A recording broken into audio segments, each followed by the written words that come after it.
ජිනවංශ යෝගාශ්‍රම යන උභය සේනාසනාධිපති විචිත්‍ර භානක කම්මඨානාචාර්ය අතිපූජනීය නාගොඩ සද්ධාලෝක ස්වාමීන් වහන්සේ උන්වහන්සේ ජාතික ගුවන්විදුලියේ පොදා ධර්ම සාකච්ඡා වෙනුවෙන් අපි උන්වහන්සේව নমස්කාර පූරකව ඉතාම ගෞරවයෙන් පිළිගන්නවා. තෙරුවන් සරණයි අපේ හාමුදුරුවනේ. තෙරුවන් සරණයි. ඒ වගේම අපි අපේ ජාතික ගුවන්විදුලියේ ධර්ම සාකච්ඡාව සඳහා විශාල කාල පරිච්ඡේදයක් වසර ගණනාවක් පුරාවටම අපේ මහාචාර්යතුමන් චන්දිම විජේබණ්ඩාර මැතිතුමන් පැමිණෙනවා. එතුමා කුමන ආකාරයේ කටයුත්තක් තිබුණත් එතුමා පැමිණෙන්නට අමතක කරන්නේ ධර්ම ශාස්ත්‍රීය කටයුතු මේ රටේ ඇති කරන්නට, දහම් පොතපත සම්පාදනය කරන්නට, විශ්වවිද්‍යාල දරුවන්ගේ නැණුස පාදන්නට එතුමා මහා යුග මෙහෙවරක් කළා. එතුමන් අපිත් එක්ක ඉන්නවා. අපි පිළිගන්නවා ඊටාම ගෞරවයෙන්. තෙරුවන් සරණයි මහාචාර්යතුමනි. තෙරුවන් සරණයි. අද අපේ පොදා ධර්ම දේශනාවේ මාතෘකාව හැටියට අපේ ස්වාමීන්ද්‍රයන් වහන්සේ නාගොඩ සද්ධාලෝක නායක මහිමිපාණන් වහන්සේ තෝරගත්තේ මේ සම්මා දිට්ඨිය පිළිබඳව.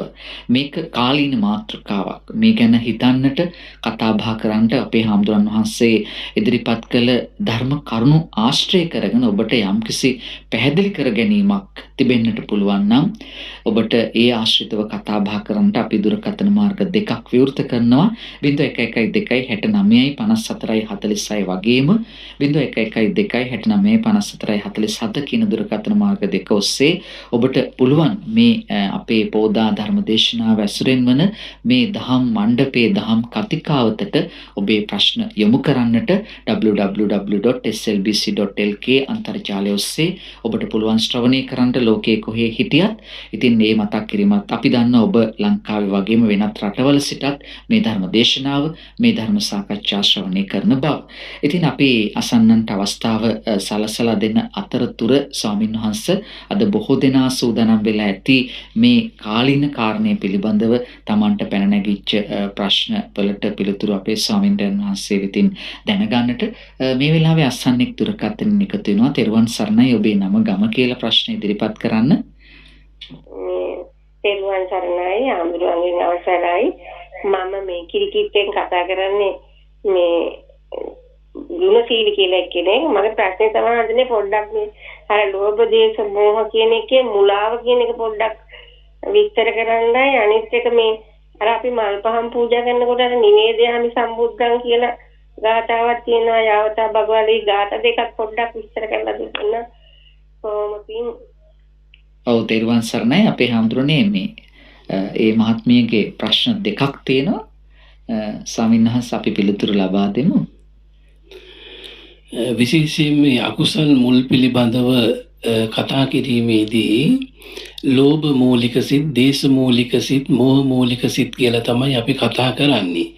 නම් ලෝභ මූලික සිත ගත්තාම තණ්හාව තමයි එහි කෘත්‍යය. එනම් තණ්හාවෙන් යමක් ග්‍රහණය කරන්නට ලෝභ හිත මුල් වෙනවා.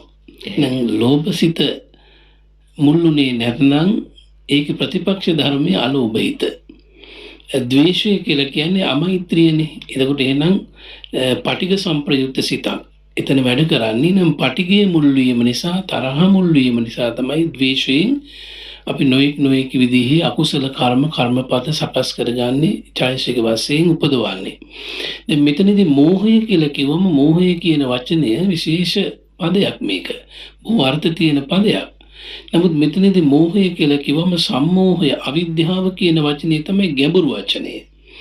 මෙලොව පිළිබඳව, පරලොව පිළිබඳව, නিত্য සුඛ ආත්මාදී වශයෙන් සැලකීම් කියන මේ වචන ආර්ථ ගොඩක් තියෙනවා. එහෙමනම් මෝහය කියලා කිව්වම දැන් අපි කල්පනා කරනවා සමහර කාරණාවලදී මම නිරෝගීව වාසය කරත්වා කියලා හිතනවා. නමුත් ඒක කවදාකවත් කරන්න බැරි දෙයක්. සදාකාලිකව නිරෝගී වෙච්ච රෝගියෙක් නෑ. රෝගී යටපත් වෙනවා. ඒක විනාශ වෙලා යනවා. අන්න ඒ වගේ පුංචි නිදර්ශන තුලින් දකින්නට ඕනි නিত্য සුඛ ආත්ම වශයෙන් මම, මගේ කියන මමායනය යම් සිතක පහළ වෙනවා නම් මම කියා කෙනෙක් ඇත, මගේ කියා දෙයක් ඇත යනාදි වශයෙන් අර සම්මුතිය පරමාර්ථයක් ලෙස සැලකීමයි මෙතන මෝහය කියලා කියන්නේ. සම්මුතිය කියලා කියන්නේ පනවාගත් ප්‍රඥප්තිය. පරමාර්ථය කියන්නේ එහි තියෙන ඇතුල් හරිය යථාර්ථය. එහෙනම් මම මගේ කියන මමායනය නිසා තමයි මගේ ඇස මගේ කන මගේ නැහැය දිව කය මන ආදී වශයෙන් අල්ලගෙන ඉන්නේ. නම් මගේ ඇසේ අසනීපයක් ඇති වුණාම අනේ මගේ ඇස අසනීප වුණා. ඇස නොපෙනී ගියා, කන නොඇසී ගියා යන ආදී වශයෙන් අපි ශෝක කරනවා. ඒ ශෝක කරන්නේ මෝහය නිසා.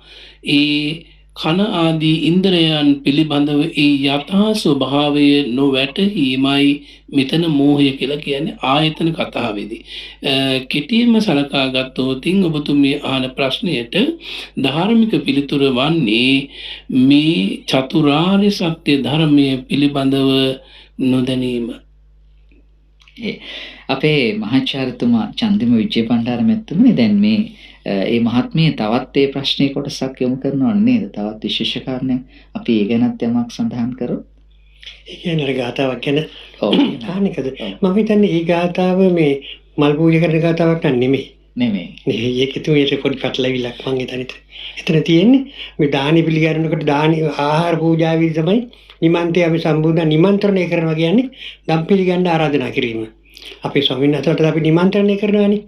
ඒ නිසා මේ ආහාර පාන පූජා කිරීමට දෙන ගාතාවක මිසක් මල් පූජා කිරීමේ ගාතාවේ නෙමෙයි ඒක තියෙන්නේ මා දන්න විදිහට. සැබවින්ම දැන් ඒ කාරණේ සැබෑවක් මහාචාර්යතුමා ඉස්මතු කරපු දැන් යාවතා භගවා ලෝකේ තිත්තේය තව සාසනං තාවතා පතිගන්නාතු පූජා ලෝකානුකම්පය. යාවතා භගවා ලෝක යම්තා කාලයක් භාග්‍යතුන් වහන්සේගේ ශාසන ධර්මයේ පවතිනවාද තාවතා පතිගන්නාතු ඒතා කාලයට මේ ආහාර ආදී පූජාවන් පතිගන්නාතු පිළිගන්නාසේක්වා. ඒ නිසා වර්තමානයේ ගාථා සකස් වෙලා තියෙනවා, බැඳලා තියෙනවා, ගාථා බැඳලා ඉතින් ওই විදිහේ ගාථා තියෙනවා. ඒ නිසා අපි ඔය කොයි දෙයින් වුණත් අපේ මහාචාර්යතුමා සිහිපත් කළා වගේ මේ ආමන්ත්‍රණය කරමින් බුදුරජාණන් වහන්සේට මේ පුද පූජාව පිළිගන්නාසේක්වා කියන අර්ථයයි මෙතන පැහැදිලි කරන්නේ. හොඳයි. තවත් අස්සන්නෙක් දුරකථන ඉන්න අපි මතක් කරන්නම් 0112695446 වගේම 0112695447 දුරකථනය ඔබට එකතු වෙන්න පුළුවන්. ඔබේ නම ගම කියලා ප්‍රශ්නේ යොමු කරන්න. තෙරුවන් සරණයි මහත්මයා. ස්වාමීන් වහන්සේ මට තියෙනවා ප්‍රශ්නයක්. මොකද්ද අර ආහාර වර්ග හඳුන්ලා දුන්නාම කබලින්කාර ආහාර නම් හොඳට පැහැදිලි වුණා. ඊතුරු ආහාර වර්ග තුන මනෝ සංචේතන විඥාන ආහාර ඒ වගේ ඒ ඊතුරු දෙක තුන පැහැදිලි කරලා දෙනවා නම් මම ඊටාම කෘතවේදී වෙනවා. තෙරුවන් සරණයි ඔබතුමියට. සැබවින්ම මේ ආහාර පිළිබඳව අපේ මහාචාර්යතුමා බොහෝම කතාව තියෙනවා ලෝකේ. ඒ විශේෂයෙන්ම අපි කතා කරන්නේ ඔය කබලින්කාර ආහාරය ගැන තමයි ලෝක සම්මුතිය තුළ. නමුත් ලෝතර බුදුරජාණන් වහන්සේ නැමැති මහා ප්‍රඥාුත්තමයන් වහන්සේ තමයි මේ ඊතුරු ආහාර පිළිබඳව දේශනා කළේ. එහෙනම් කබලින්කාර ආහාරය අපි දන්නවා මේ අපේ ශරීරයේ වැඩිම පිණිස මව් කුසේ ඉන්න ජීවීන්ගේ වැඩිම පිණිස උපකාර වන බිත්තරයක වෙන්නට පුළුවන්, කලල රූපයක වෙන්න පුළුවන් ඒ ඕජාව. එහෙනම් ග්ලූකෝස් කියලා කියනවා. ඊළඟට මනෝ සංචේතන ආහාරයත්, පස්ස ආහාරයත්, විඥාන ආහාරයත් කියන මෙන්න මේ ආහාර වර්ග පිළිබඳව කතා කරනකොට මේක රූපීය ස්වභාවයෙන් රූප කතාවේ ගන්න බෑ. මේවා අරූප ධර්ම වශයෙන් තමයි සැලකන්න තියෙන්නේ නේද මහාචාර්යතුමා? එහෙමයි අපි හඳුනන්නේ. ඔව්. ඒක ආහාර කියලා කියන එක අම්බිසි පෝෂණයකට අදාළ දෙයක් නේ. ඒක නිසා ශරීර පෝෂණයට අදාළ දේවල් කබලින්කාර ආහාර. මොකද හිතට ආහාරත් ඕනේ, හිතට ආහාර ඕනේ. ඒක නිසා මනෝ සංචේතන. මේ වචන කියන්නේ ස්පර්ශය කියලා කියන අපේ රූප, ශබ්ද, ගන්ධ, රස ඔය ලෝකේ තියෙන දේවල් වලින් අපි අපේ ඉන්ද්‍රියයන්ට යම් කිසියක් පැහැසෙනවා නම්, හැපෙනවා නම් ඒකනේ අපි මේ පස්ස කියලා කියන්නේ ස්පර්ශය කියලා කියන. එතකොට ගැටීම යම් කිසි භෞතික ගැටීමක්, රූපීය ගැටුමක් වුණත් එහෙම නැත්නම් මානසික මනසට ඇති වෙන රූපාකාරයක් දැන් ඒ වගේ දෙයක් වුණත් ඒක තමයි පස්ස. විඥාන කියලා කියන්නේ අපේ විඥාණයටත් ආහාර ඕනේ. මොකද හිතන්නේ මොන හරි අරමුණක් ගැනනේ. ඒතර ඒවා තමයි විඥාන ආහාර කියන්නේ. ඔය තාමත් පැහැදිලි. දැන් අපි මනෝ සංචේතන ආහාරය ගත්තාම මහාචාර්යතුමා සිහිපත් කළා වගේ ධර්මානුකූලව ධර්ම ශාස්ත්‍රීය වශයෙන් අපි සලකා ගන්නකොට මේ මනස කියලා ගත්තාම අපේ ප්‍රතිසන්දි ග්‍රහණය කරපු විඥාන ධාතු එහෙම නැත්නම් ප්‍රතිසන්දි හිත මනෝ ධාතුව කියලා කියනවා. එතකොට මේ මනසට අවශ්‍ය කරන්නේ ජීවත් වීම සඳහා අපේ මහාචාර්යතුමා කිව්වා වාගේ අරමුණු. එහෙනම් මනසට නොඑක අරමුණු අවශ්‍යයි. ඒවා හොඳ ඒවා වෙන්නත් පුළුවන්, ඒවා නරක ඒවා වෙන්නත් පුළුවන්. එතකොට මනසට ආහාරය අරමුණයි. එහෙනම් මනස පවතින නම් මනසට ආහාර සපයන්නට ඕනි. ඒ ආහාරයේ රූප, ශබ්ද, ගන්ධ, ස්පර්ශ ආදී නොඑක අරමුණු වශයෙන් බෙදලා අරමුණු වශයෙන් එනවා. එතකොට රූප අරමුණ පිළිබඳට අරමුණු කරනවා. මේක අරූපී ධර්මයක්. මේක අපිට රූප සටහනකින් පෙන්වන්නට සමීකරණ සංඛ්‍යාත ස්වභාවයක් පුළුවන් කමක් නැහැ. ඒ නිසා රූපය, ශබ්දය, ගන්ධය, රසය, ස්පර්ශ ආදී කියන මෙන්න මේ අරමුණු හයෙන් තමයි මේ මනස පෝෂණය වෙන්නේ, මනස ජීවත් වෙන්නේ, මනසේ චිත්තචෛසික පරම්පරාව ඵල ආහරණය කරන්නේ, ඵල උපදවන්නේ, චේතනා පහළ කරන්නේ. ඒකනේ චේතනාහං පික්කවේ කම්මං වදාමි චේතිත්වා කම්මං කරෝති. එනම් චේතනාව මහණෙනි මම කර්මයයි කියලා දේශනා කරනවා. බුදුරජාණන් වහන්සේ එහෙමයි දේශනාවේ තියෙන. එතකොට ඒ චේතනා, සිතුවිලි, අරමුණු සියල්ලම හිතට ආහාරයයි. චේතනා නැති කලහනම් පරිනිර්වාණයටපත් වෙච්ච රහතන් වහන්සේ. ඊළඟට විඥානය ගත්තාම දැන් අපි විඥාන කතාවේදී චක්කු විඥාන, සෝත විඥාන, ගාහන විඥාන, ජීවා විඥාන, කාය විඥාන, මනෝ විඥාන කියලා මේ විඥාන වර්ග 6ක් තියෙනවා. අපේ මහාචාර්යතුමා විඥාන පදයේ, විඥාන වචනේ බොහොම මනවින් ධර්ම ශාස්ත්‍රීය වශයෙන් විස්තර කරාවේ අර්ථ සිද්ධිය. මෙතනදී අපි සලක ගන්නට ඕනි විඥානය කියලා කියන්නේ විඥානනේ. එහෙම නැත්නම් දැන ගැනීම, වැටහීම කියන කාරණේ නම් චක්කු විඥානය. චක්කු විඥානය තුලින් රූප පිළිබඳව දැන ගැනීම, අඳුන ගැනීම. සෝත විඥානය කන නිසා. ජීවා විඥානය දිවහා රසය නිසා.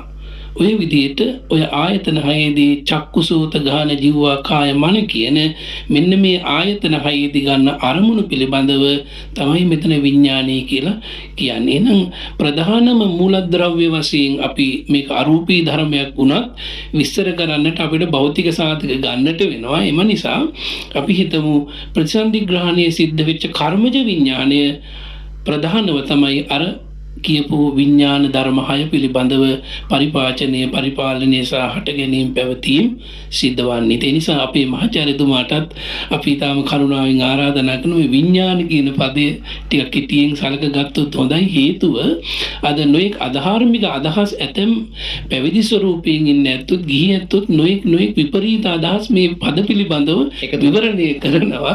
ඒ නිසා ඔබතුමාට ඒ සඳහා අවස්ථාව තියෙනවා. දැන් විඥානය කියලා කියන්නේ අතරම දැනගැනීමේ කාර්ය සඳහා උපකාර වෙන සාධකය.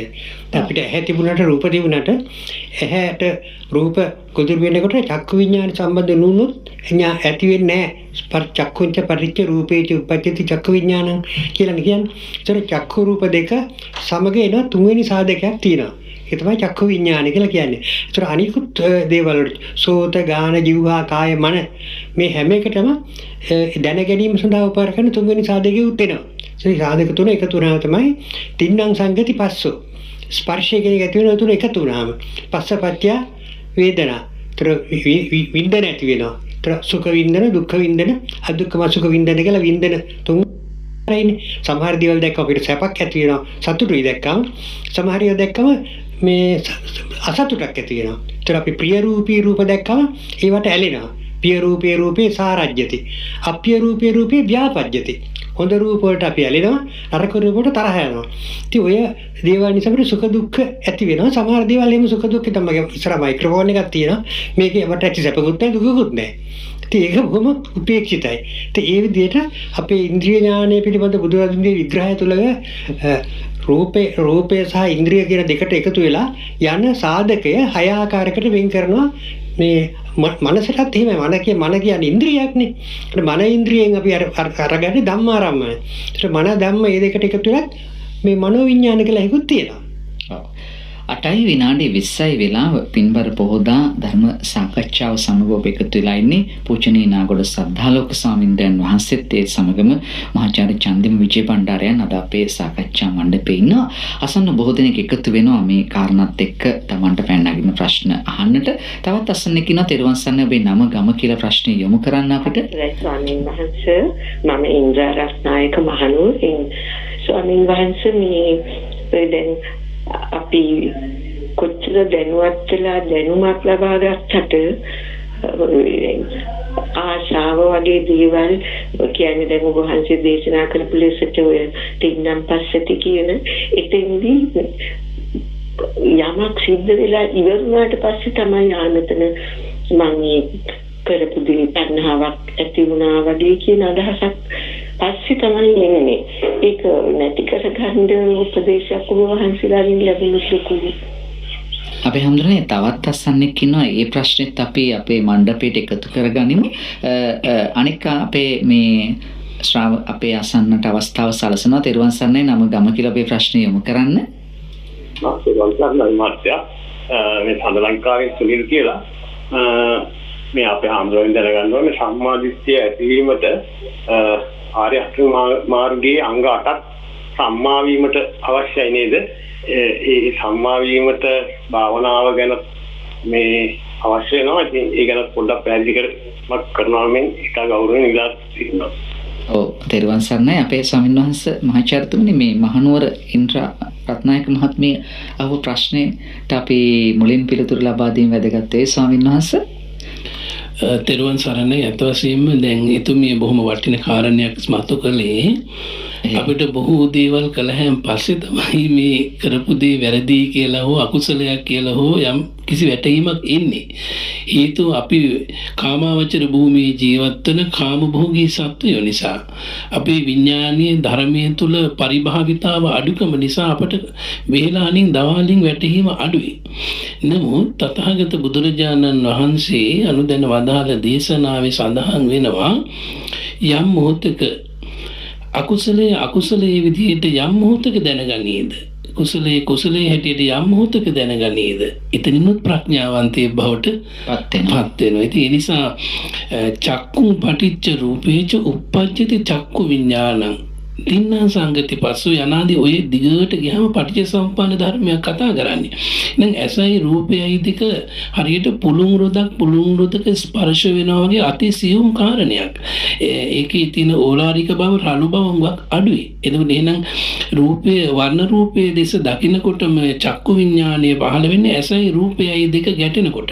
ගැටුන් නැත්නම් ඇස් පියාගෙන හිටියාම රූප පෙන්නුවට රූපය පිළිබඳව ආධාරයක් අපට නැහැ.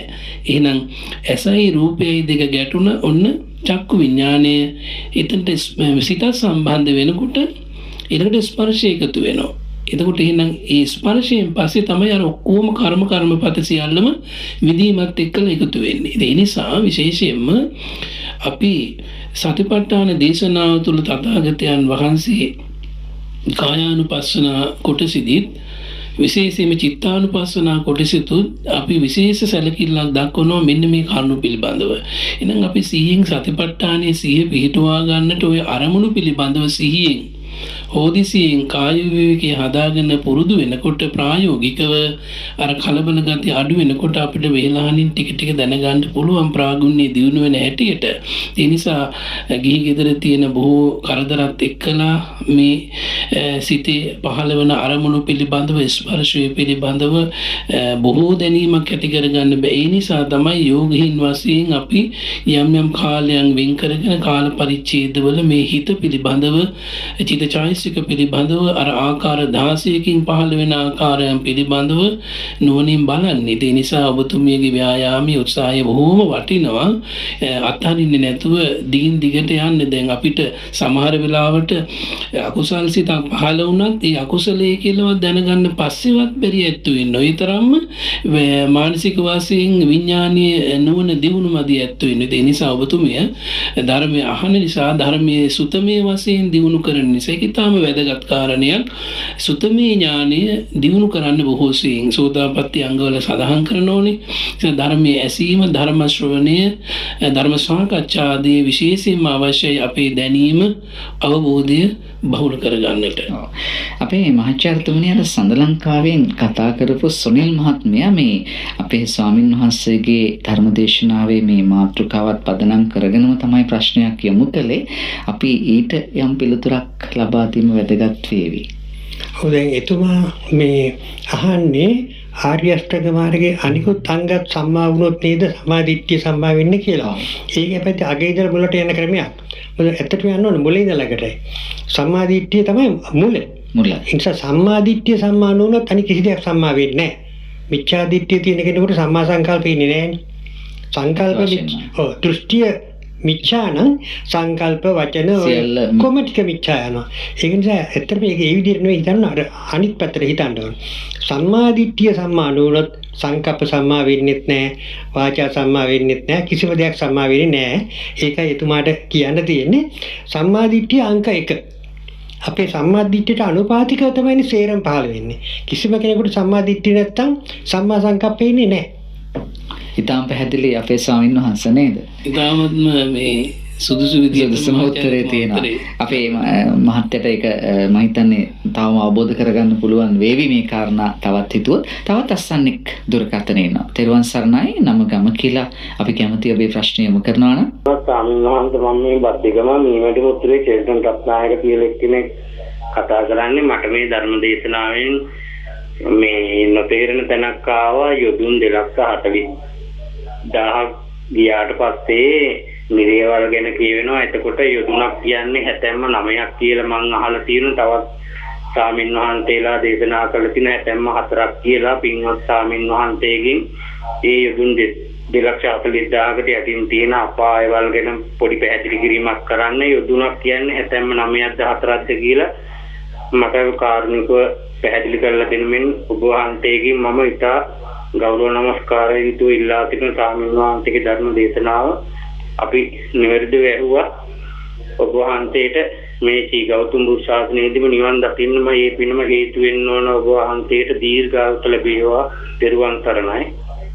ඔව් ෂෙල්ටන් මහත්තයාට බොහොම පින්. අපේ ස්වාමීන් වහන්සේ අපි මේ කාරණේට පිළිතුරක් ලබා දීලා ඊළඟ ප්‍රශ්නෙට යමුනොත් හොඳයි කියලා මට හිතෙනවා. ත්වන් සරණයි. ඇත්තම බොහොම හොඳින් දේශනීය ශ්‍රවණය කරලා තියෙනවායි කියන කරුණ පැහැදිලි.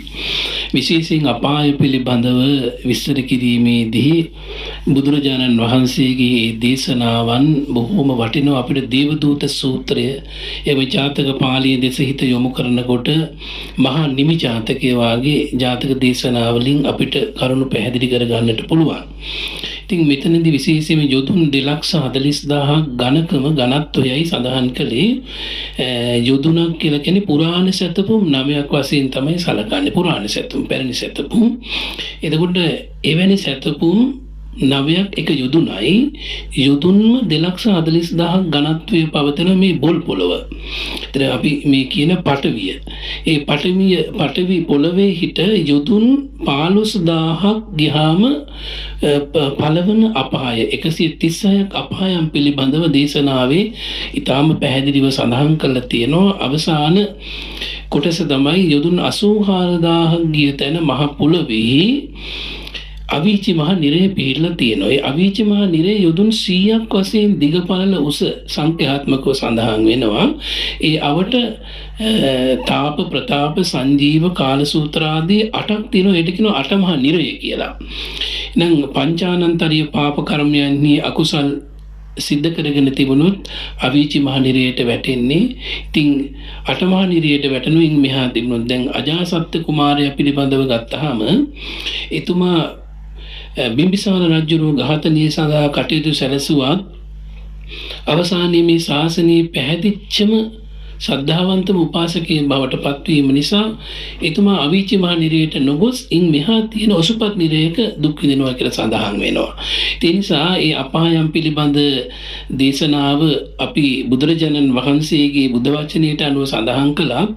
ඔබට ඒ පිළිබඳව මනාව පැහැදිලි කරගන්නට නම් පුළුවන්කම තියෙන්නේ සැබවින්ම අභිඥායස දියුණු කරගෙන අභිඥා පහළව කරගෙන දිව්‍ය චක්සුරාභිඥානය එනම් ධ්‍යාන චතුර්ථ ධ්‍යානයේ දක්වා හිත දියුණු කරගෙන ඒ ධ්‍යානය පාදක කරගෙන ධ්‍යානාලෝකයේ උපදවාගෙන එයින් අභිඥා පහ උපදව ගන්නට ඕනේ. ඒ සඳහා සමතයානික භාවනාව දියුණු කරන්නට ඕනේ.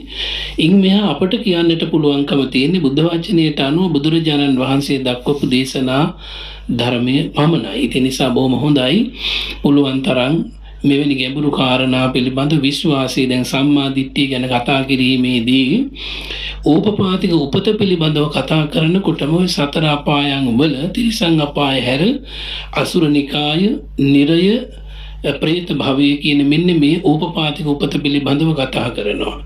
ඒ නිසා ඒ පිළිබඳව අවිශ්වාසයක් ඇති කරගන්නේ අපේ පියවි ඇසට නොපෙනෙන නිසා. නමුත් පියවි ඇසට පෙනෙන හැම දෙයක්මත් සත්‍ය නෙවෙයි, නොපෙනෙන හැම දෙයක්මත් අසත්‍ය නෙවෙයි. ඒ නිසා බුදුරජාණන් වහන්සේගේ දේශනයේ නුවණින් පච්චත්තං වේදිතම්මෝ විඤ්ඤුහි නුවණින් ධර්ම ප්‍රඥාවට අනුව ගලපලා ධර්ම විනය දෙකට අනුව ගලපලා අනුමානයකින් ගැනීමයි ප්‍රත්‍යක්ෂ කරන තුරු අපි කළ යුතු වන්නේ.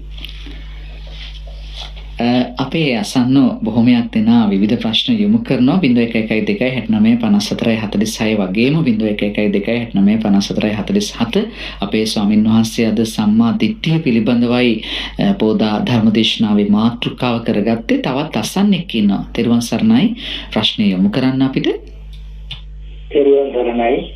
මම රත්නපුරයෙන් හොලිපිටියෙන් සමරසේන කියලා කෙනෙක් මේ ගරුතර ස්වාමීන් වහන්සේ මට දැනගන්න ඕනේ මේ භාවනා කරනකොට අධ්‍යාත්මික රූප, බාහිර රූප, ඕලාරික රූප, සූක්ෂම රූප, හීන රූප, ප්‍රණීත රූප මොනවාද කියලා දැනගන්න ඕනේ. අනේ ස්වාමීන් වහන්සේ මට කරුණාවෙන් පැහැදිලි කරලා දෙන්න. අපේ හඳුරන්නේ දැන් මේ භාවනාවේ සම්බන්ධ කාරණයක් නේද? විශේෂයෙන් ඉතින් මේ කරුණු සියල්ලම පිළිබඳව කතා කරන්නට කාලය මදි නිසා අපි විශේෂයෙන්ම මේ රූපය පිළිබඳව ගත්තාම අපිට රූප කතාවේදී බුදුරජාණන් වහන්සේ අටවිසි රූපය පිළිබඳව විස්තර කරනවා. ඒ අටවිසි රූපයේදී පළමුවෙන්ම මේ අපි රූප කය පිළිබඳව කතා කරනකොට පඨවි රූපය, දැන් පඨවිය ගත්තාම සසම්භාර පඨවි අනාදී වශයෙන් මේ කොටස් ගොඩක් තියෙනවා. ඒත් මේ ඝන ස්වභාවයෙන් යුක්ත තද ගතියෙන් යුක්ත රූප පඨවි රූපය කියලා කියනවා. දැන් ඒවා බොහොම ඕලාරිකයි. දැන් ඕලාරික කියන වචනේ තුම ඇහුවා. ඇත්තටම ඕලාරික කියන්නේ බොහොම රළු පරළු ස්වභාවයෙන් යුක්තයි කියන එක. එහෙනම් ඕලාරික වශයෙන් පඨවි ස්වභාවයෙන් යුක්ත යමක් වෙත්නම්, ඝන ස්වභාවයෙන් යුක්ත යමක් වෙත්නම් ඒ ඕලාරික ස්වභාවය පිළිබඳව අපි පඨවි රූපය කියලා කියනවා. ඔය විදිහට රූප 28ක් බුදුරජාණන් වහන්සේ රූපකාණ්ඩ 28ක් රූපය පිළිබඳව විස්තර කරනවා. ඉතින් සුකුම රෝගේ ඊටම සියුම් රූප වශයෙන් ඕලාරික කියලා අපි ඉස්සර විස්තර කරපු පරිදි රළු පරළුදී ආධ්‍යාත්මික වශයෙන් අපි ආධ්‍යාරයේ අරූපී වශයෙන් සලකන කාරණා ආධ්‍යාත්මික රූප වශයෙන් ගන්නවා. බාහිර වශයෙන් සලකන භෞතික වශයෙන් සලකන ඕලාරික වූ නෝ රූපත් අපි ගන්නවා බාහිර රූපයේ වශයෙන්. ওই විදිහට විශේෂයෙන් රූප පිළිබඳව පවතින තණ්හා නිශ්චිත ස්වභාවය, උපාදාන ස්වභාවය යටපත් කරන්නට එමු නැත්නම් තදංග විස්කම්මන වශයෙන් යටපත් කරන්න, සමුච්ඡේද වශයෙන් ප්‍රහාණය කරන්නටයි මේ රූප පිළිබඳව භාවනාවේදී යෝගියා කතා කරන්නේ. විශේෂයෙන්ම දැන් අපි කල්පනා කරමු කර්මස්ථාන වැඩිීමේදී කර්මස්ථාන එමු නැත්නම් භාවනා කමඨහන මෙනෙහි කිරීමේදී අපට දැනෙන මනෝභාවයන් තියෙනවා. මනෝ රූප කියලා කියනවා. ඒ මනෝ රූපයන් පිළිබඳව අපිට බාහිර සාධකයක් දෙන්න බැරි තරමට ඒවා ඊටාම සුකුමයි, ඊටාම සියුම්. අපි හිතමු ඔන්න පටිභාග නිමිත්තක් පහළ වෙනවා. ඒ පටිභාග නිමිත්ත පහළ වුණාන් පස්සේ ඒ පටිභාග ප්‍රබස්වර නිමිත්ත අපිට ඉතින් කියන්න පුළුවන් උපමාවකින් අපි කියනවා. සමහර වෙලාවට හඳක් වාගේ කියලා කියනවා. නතරන් තැටියක් වාගේ කියලා කියනෝනේ. සමහර කලාමැදිරි එළියක් වාගේ කියන අඩු වැඩි වශයෙන්. ඉතින් එතකොට අපි බාහිර සාධකයක් උපමා වශයෙන් ගන්නවා අතිශයම සුකුම රූප ගැන. ඒ නිසා මේ රූප කතාව පිළිබඳව කතා කිරීමේදී විශේෂයෙන්ම අටවිසි රූපයේ පිළිබඳව අධ්‍යයනයක් කරලා ඒ සම්බන්ධයෙන් කරුණු විමසීමයි ඉතාමත්ම වැදගත් වන්නේ. දිගින් දිගට කරුණු තමන් අධ්‍යයනය කරමින්. ඔව් මහාචාර්යතුමනි මේ අසන්නගේ ප්‍රශ්නය බොහොම මේ ගැඹුරු ප්‍රශ්නයක්. ඔය මේ අසන්න මේ අභිධර්මයයි භාවනාවයි දෙක සංකලනය කරගත්ත මේ කෙනෙක්. ඉතින් හොඳයි ඒකම ගන්නේ හොඳයි. නමුත් ඇත්තටම මේ භාවනා කරන අයට ක්‍රම දෙකක් තියෙනවා. එකක් තමයි අභිධර්මානුකූල රූප විග්‍රහය හොඳට ඉගෙන කියාගෙන ඒව අනුව භාවනා කිරීම. ඒ වගේම තමයි එහෙම නැත්තම් භාවනාවේදී තමන් යෝනිසෝ මනසිකාරයට අනුව මේ රූප පිළිබඳව තමන්ගේ විග්‍රහයෙන් ක්‍රමයෙන් ගිහිලා තර ස්වාමීන් වහන්සේ දේශනා කරා වගේ ධානය ශක්තිය ඒ වගේ ඕවා දකින්න ප්‍රත්‍යක්ෂ කරගනිය ප්‍රත්‍යක්ෂ කරගැනීමට තියෙන අපේම කෞශල්‍ය වර්ධනය කරගෙන ඒවා සියසින් ප්‍රධාන වශයෙන් දැකීම. ඉතින් මම හිතන්නේ වඩා හොඳ පොත් කියවලා කටපාඩම් කරගෙන ඒව මට පෙනේවා කියලා හිතන එක නියම භාවනාවක් නෙමෙයි. හොඳම ක්‍රමය තමයි තමන් අවංකව මේ දේ මම දැකීම සඳහා මගේ අධ්‍යාත්මික කෞශල්‍ය වගා කරගෙන මේ ඥානය ලබා ගැනීමට ස්වාධීනව මේ සමත විදර්ශනා භාවනාවේ මූලික ක්‍රම කියලා දීලා තියෙනවා මේ ස්වාමීන් වහන්සේලා. ඒක හරගෙන අභිධර්ම පොතේ තියෙන ඔක්කොම මට දැන් පෙනේවා සුඛම රූප පෙනේවා ඕලාරික රූප පෙනේවා එහෙම අධ්‍යාත්මික එහෙම යන්න නරකයි. එහෙම ඔව්. හොඳයි මේ තවත් අසන්න කීප දෙනෙක් ඉන්නවා. තෙරුවන් සරණයි. ඔබේ නම ගම කියලා ප්‍රශ්න යොමු කරන්න. තෙරුවන් සරණයි. අපේ ගෞරවනීය ස්වාමීන් වහන්සේ ඒ වගේම අපේ මාචාර්ය චන්දිමේ බණ්ඩාර මැතිතුමනි අපේ සමන් කුමාර මැතිතුමනි මම මේ කතා කරන්නේ ගල්ගම නිටරින් ජයසිංහ. අපි ස්වාමීන් වහන්සේ මට තමයි මේ ධර්ම දේශනාවට මට ගොඩක් අහුම්කම් දෙන්න අවසාන මොහොතේ තමයි මට අහුම්කම් දෙන්න පුළුවන් වෙන්නේ. නමුත් මේ ප්‍රශ්නේ මට ආගන්න ඉතින් අපේ ස්වාමීන් වහන්සේගේ නිරාකරණය කරගන්න මට සමාවෙන්න මේ පොඩි ප්‍රශ්නේ මට පැහැදිලි කරගන්න ඕන නිසා මම ගත්තේ. මේ එකක් තමයි අපේ ස්වාමීන් වහන්සේ දේශනා කරා මේ ලෝභ අලෝභ මෝහ දේශ.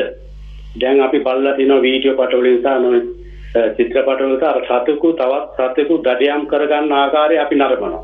මේ නරපත්ටි ඇති වෙන සිතුලින් අපට පාපයක් සිදු වෙනවද කියලා දැනගන්න කැමතියි. අනිත් එක තමයි අපේ ස්වාමීන් වහන්සේ මට සමාවෙන්න අර කවියක් තියෙනවා මේ වනේ ගදි ජාය දුටුවොත් වනසාය ලින්දේ පණිදාය වැටුණොත් තූකාය අතකින් කරවෙලක අතකින් දඬු බෑය මරණ තුනක් ඇති මිනිසෙක් පැණි කැවේ. ඒක නිසා අපේ ස්වාමීන් වහන්සේ මට මේ පුජ්‍යලයාගෙන් අපට ගන්න පුළුවන් ආදර්ශය මොකක්ද? මේ පුජ්‍යලයා කවුද? මේකෙන් අපට මේ ඉගෙන ගත යුතු දේ මොකක්ද කියලා ධර්මානුකූල පිළිතුරක් මම අපේ ගෞරවනීය ස්වාමීන් වහන්සේගෙන් බලාපොරොත්තු වෙනවා. බොහොම පිං මට සමාවෙන්න මේ අද ප්‍රශ්න කෑවා. ඔව් තෙරුවන් සරණයි. දැන් ඔබතුමාගේ ප්‍රශ්නේ ඉතාම වටිනවා. මේ පොදු සමාජගත කාරණානේ අපේ ස්වාමීන් වහන්සේ අපේ මහාචාර්ය චන්දිම විජේපණ්ඩාර මෙතුමා මේ ප්‍රශ්න දෙක යොමු කරනකොට එතුමාට මේ කොහොමත් අපේ චන්දිම විජේපණ්ඩාර මෙතුමන් මේ නිහඬව ඉඳලා සමහර කාරණා දිහා බොහොම පරිශනාත්මකව බලන විශේෂ පුද්ගලෙක්. අපි මෙතුමනි මේ ප්‍රශ්නෙට අර කාරණා දෙකක් තියෙනවා. එකක් තමයි අපි ඔය මම හිතන්නේ මේ එතුමා ඩිස්කවරි channel එකේ බලන්න ඇති. ඒකෙදි පෙන්නනවානේ සතුන් දඩයම් කරනකොට සතා ඒ සතුන්ගේ ආහාරය ඊළඟ සතා ලොකු සතාගේ ආහාරය තමයි පොඩි සතා. ඉතින් ඒක ස්වභාවයෙන්ම ඒක මැවිලා තියෙන හැටි හැදිලා තියෙන හැටි අපිට ඒක පාලනය කරන්න බෑ.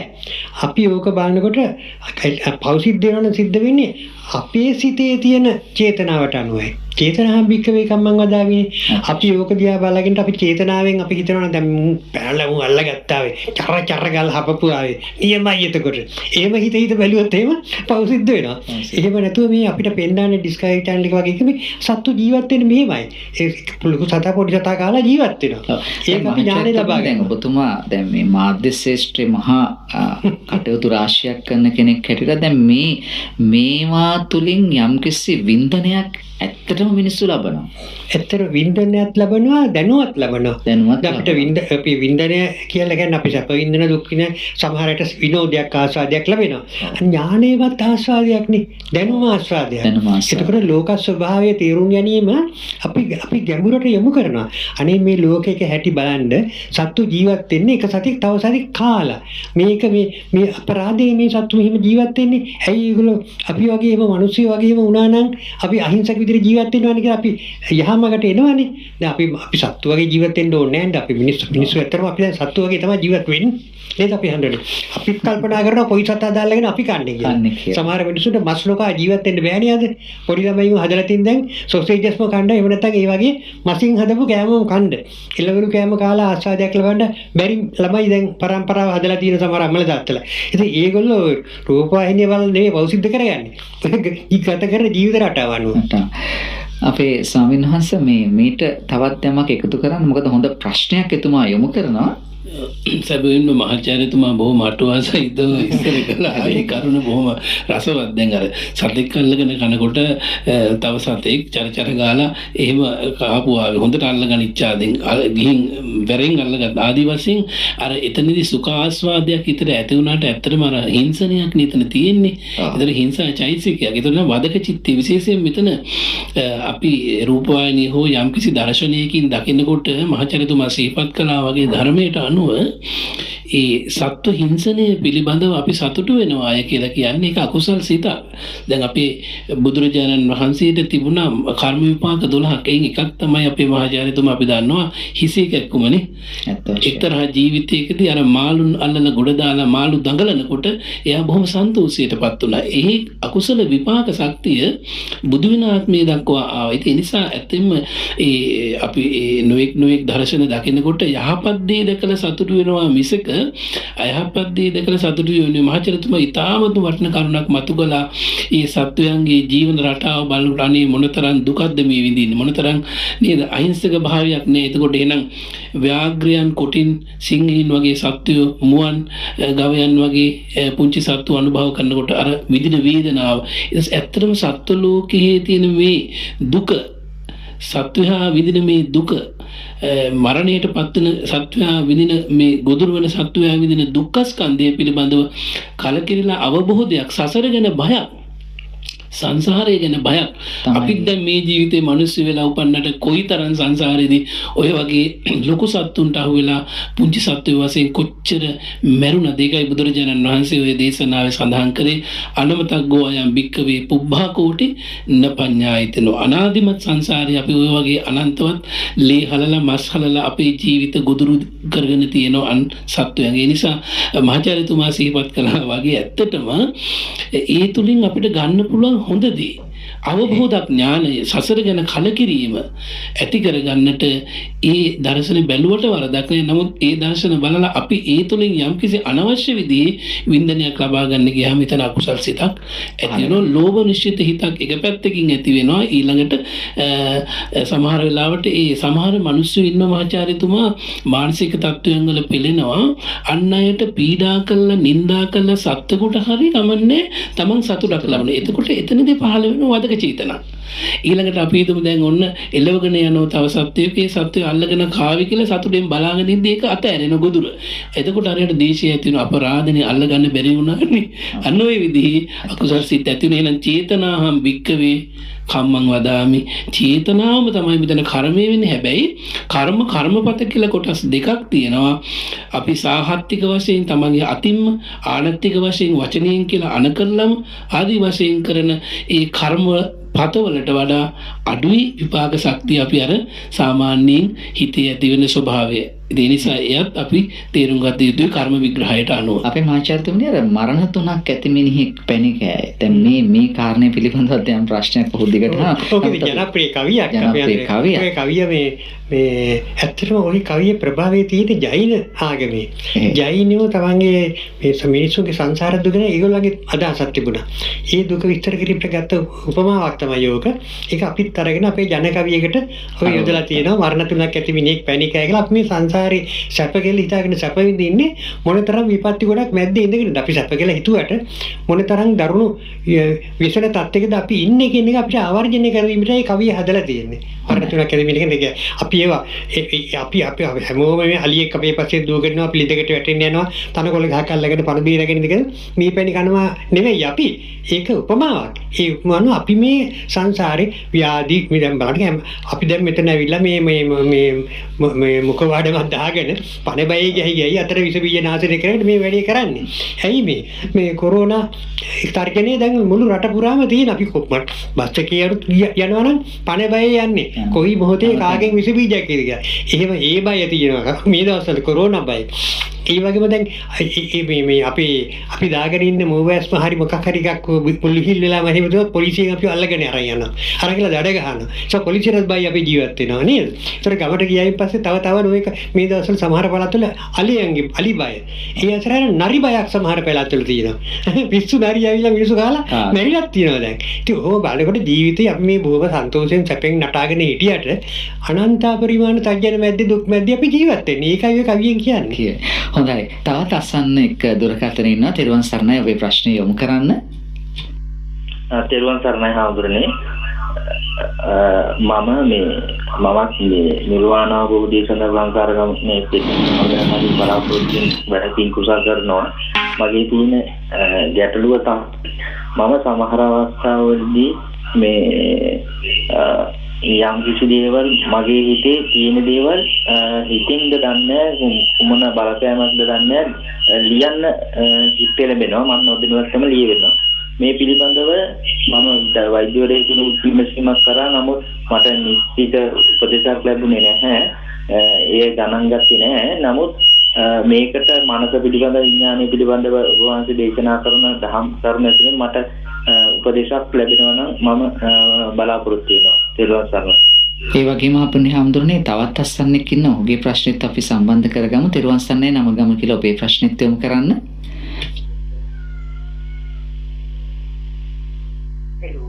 තෙරුවන් සරණයි ඔබේ ප්‍රශ්නේ යොමු කරන්න. තෙරුවන් සරණයි. සරණයි මේ අය ප්‍රශ්නේ මේකයි මේ සම්මාදිට්ඨිය වැඩ පුද්ගලයෙකුට මේ පුද්ගලයෙක් යම් කිසි වෙලාවක හේමුලා වෙන මරණයටපත් වුණොත් උට මේ මරණයටපත් වෙන ඉඩක් තියෙනවද? හේමුලා වෙන මරණයටපත් වෙන්න පුළුවන් එහෙම වුණොත් මේ ඔහුගේ පරලෝක ජීවිතයට අහිතකර බලපාන ප්‍රේත කියලා පොඩ්ඩක් දැනගන්න ඕන. හොඳයි බොහොම ස්තුතියි අපේ ශ්‍රාවකයෝ දෙදෙනාටම. අපේ ස්වාමීන් වහන්සේ මහාචාර්යතුමනි මේවට අපි පිළිතුරු ලබා දෙමු. තවත් විනාඩි 10ක විතර විනාඩි 6ක විතර කාලයක් අපිට ඉතුරු වෙලා තියෙනවා. තෙරුවන් සරණයි. සැබවින්ම අර මුලින්ම ප්‍රශ්නය ඇසු තරුණ මහත්මයෙක් මම හිතන්නේ විමසුවේ තමන්ගේ හිතට ඇතිවෙන යම් ධාර්මික අදහස් යම් අදහස් උදහස් පහළ වුණාම සමහර දිනාට ඒක හිතට බරක් වෙනවා. එතකොට හිත නිදහස් කරගන්න තව අසල්වැසියෙකුට ප්‍රතිග්‍රාහකයෙකුට තව පුද්ගලයෙකුට කරුණු පැහැදිලි කරනවා. ඒ අයගෙන් උත්තර නොලැබුණාම සමහර වෙලාවට තමන් කොලයක සටහන් කරනවා. ඒක ඇත්තටම මනස නිදහස් කරගන්නත් සහ ඒ වගේම මනසට ඒක ලොකු ශක්තියක් බවට පත් වෙනවා. දැන් අපි සමහර වෙලාවට විවේකයෙන් භාවනා කරලා ඉන්න අවස්ථාවන්හිදී නොයෙක් අදහස් මනසට ආවම අපි සටහන් කරනවා. පස්සේ අපිට ඒ මනෝභාවය මතු නොවෙන්න පුළුවන්. එතකොට පස්සේ සිහි කරනකොට අපිට ලොකු සතුටක් ආත්ම තෘප්තියක් ඇති වෙනවා. ඔය වගේ තමයි ගොඩාක් ඔය කවිලිය වෙලා තියෙන්නේ, ගාථා ලිය වෙලා තියෙන්නේ. ගොඩාක් අපේ මහාචාර්යතුමාට නම් අනන්ත අප්‍රමාණ අත්දැකීම් ඇති දුමට. ඒ නිසා විශේෂයෙන්ම ඒක බොහොම හොඳයි. තමන්ගේ මනසේ ඇතිවෙන උසස් විදියේ අදහස් ඇති වුණාම කොලයක සටහන් කරගන්න, මතක් කරගන්න, සිහි කරගන්න ඒක බොහොම හොඳයි. ඒක වරදක් නෙවෙයි, ඒක දෝෂයකුත් නෙවෙයි, මානසික රෝගී තත්වයකුත් නෙවෙයි. ඒක බොහොම හොඳ කරුණක් වශයෙන් මනෝ සෞඛ්‍යය තුළ විශේෂයෙන්ම මනසේ ඔය නෙගටිව් පැත්ත, ඍණාත්මක පැත්ත ගැන කතා කිරීමේදී මනෝ සෞඛ්‍යයේදී කියන්නේ කවුරුත්ම නැත්නම් තමන්ගේ හිතේ තියෙන ස්ට්‍රෙස් එක එහෙම නැත්නම් පීඩනය කොලයක සටහන් කරන්න කියලා කියනවා. නැත්නම් ගහක් කොලක් ළඟට ගිහින් කියන්න කියනවා. ඒ නිසා ඔබතුමාට එහෙම මං හිතන්නේ පීඩනයක් නෙවෙයි. ඔබතුමාගේ හිතේ ඇතිවෙන හොඳ අදහස් සිතුවිලි තමයි ඔය ඔබතුමා ප්‍රකාශ කරන්නේ. ඒ ගැන අපි සන්තෝෂයටපත් වෙනවා. අපේ ස්වාමීන් වහන්සේ මේ මහාචාර්යතුමා ලේඛකෙක්නේ. එතුමා මේ මහා පොත් ගණනාවක් විශ්වවිද්‍යාලයේදී පවා කියවලා තියෙනවා. ඔතුමා ලියපු පොත් මොනතරම් වටිනවද, රසවත්ද, සාරගර්භද. මේ මහාචාර්යතුමනි මේ මොහු මේ කියපු කාරණෙත් එක්කත් අපි යමක් එකතු කරමු. ඇත්තටම ඒ මහත්මයා බොහොම වාසනාවන්තයෙක්. මොකද දැන් මනෝවෛද්‍යවරයෙකුට සල්ලි ගෙවලා ඉගෙන ගන්න ඕන මනෝචිකිත්සා ක්‍රමයක් මෙතුමාට සහජයෙන්ම ලැබිලා තියෙනවා. ඒක මොකද මනෝවෛද්‍යවරයෙකු ළඟට ගිහලා කවුවගේ දේවල් Tamanට තියෙන චිතුවිලකට කිව්වම එතුමාට එක චිකිත්සා ක්‍රමයක් තමයි පොතක් අරන් ලියන්න කියන එක. ඔව් මමත් එහෙම සමහර රෝගීන්ට ඒ විදිහට කියලා දීලා තියෙනවා. මන්ට ළමයිට මොනාහරි කෙනෙක් උඩකට යමක් ලියන්න හැකියාවක් තියෙනවනේ ඒක ලියන්න ඕනේ. හොඳ සාහිත්‍ය කෘති බිහිවිලා තියෙන මේ දැන් අර චිත්ත බිහිවිලා තියෙන සංගීත බිහිවිලා තියෙන්නේ ඔය ඔක්කොම අපේ මේ මානසික ක්‍රියාවලින් මේ ප්‍රකාශ කිරීමට ගත්ත උත්සාහයන් නිසා. දැන් ඔය මොනාලිසා කියන චිත්‍රය ගැන පොත් ගානක් ලියලා තිනවා. ඒක පිටිපස්සේ තියෙන මානසිකත්වය මේ විග්‍රහ කරලා. සිග්මන්ඩ් ෆ්‍රොයිඩ්ත් ඒ ගැන කතා කරලා තිනවා. ඒ නිසා ඒ වගේ මේ කලාකෘති බිහිවීම යටින් තියෙනවා ඉච්ඡා භංගයකට ෆ්‍රස්ට්‍රේෂන් එකට කෙනෙක්පත් වුණාම ඒක මේ ඒ ඇතුළත ආවේගයේ උත්තරීකරණය කිරීම තුළින් කෘති බිහි වෙනවා. සාහිත්‍ය කෘති බිහි වෙනවා. දැන් මෙතුමාට තියෙන්නේ මම යමක් මගේ හිතට එහෙම ආපුවාම ඒක ලියන එක නරකද? ඒකෙන් කිසිම නරකක් නැහැ. ඊටාම හොඳයි. ලියන්න ඕන. ඇත්තටම මේ දැන් ළමයින්ට අපි දෙන මේ අභ්‍යාසයක් තමයි මේ දිනපතා ජර්නල් එකක් කියලා. දවසේ ඒවා ලියන පොතක් පවත්වාගෙන යන්න කියන එක. ඒතර එයාගේ ලියන ශක්තිය වර්ධනය වෙනවා, චින්තන ශක්තිය වැඩෙනවා. ඕක හරි හොඳයි කරගෙන යන්න. වටිනා චිකිත්සාවක්. වටිනා චිකිත්සාවක්. ස්වාමීන් වහන්සේ දෙවෙනි ප්‍රශ්නේ අපේ හඳුරන්ගේ ධර්මදේශනාව ඇසුරු කොටගෙනමයි මේ මහත්මයා යොමු කළේ. දැන් ඔහු අහනවානේ අපේ හඳුරන්නේ විශේෂයෙන්ම මේ සම්මාදිට්ඨිය වැඩිම පිළිබඳව තමයි ඔහු ප්‍රශ්නේ යොමු කළේ. ඒ වැඩුණු පුද්ගලයාගේ මේ මරණය පිළිබඳව කාරණේ. විශේෂයෙන් ඉතින් සම්මාදිට්ඨිය කියලා දේශනාව හොඳින් ශ්‍රවණය කරා නම් එතනදී කම්මස්ස කතා සම්මාදිට්ඨිය අපි හැමෝටම තියෙනවා. මටත් තියෙනවා, අපේ මහාචාර්යතුමාටත් තියෙනවා, ශ්‍රාවක පිරිසටත් තියෙනවා. දීමේ ආනිසංස ආදී 10ක් විස්තර කළානේ.